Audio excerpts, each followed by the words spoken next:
بسم اللہ الرحمن الرحیم۔ صحیح بخاری شریف۔ ہم سے عثمان نے بیان کیا، کہا ہم سے جریر نے منصور کے واسطے سے بیان کیا، وہ ابو وائل سے روایت کرتے ہیں، وہ ابو موسیٰ رضی اللہ عنہ سے روایت کرتے ہیں کہ ایک شخص رسول اللہ صلی اللہ علیہ وسلم کی خدمت اقداس میں حاضر ہوا اور اس نے عرض کیا کہ یا رسول اللہ، اللہ کی راہ میں لڑائی کی کیا صورت ہے؟ کیونکہ ہم میں سے کوئی غصہ کی وجہ سے اور کوئی غیرت کی وجہ سے جنگ کرتا ہے۔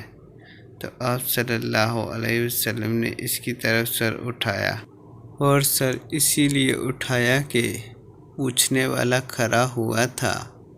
پھر آپ صلی اللہ علیہ وسلم نے فرمایا، جو اللہ کے کلمے کو سر بلند کرنے کے لیے لڑے وہ اللہ کی راہ میں لڑتا ہے۔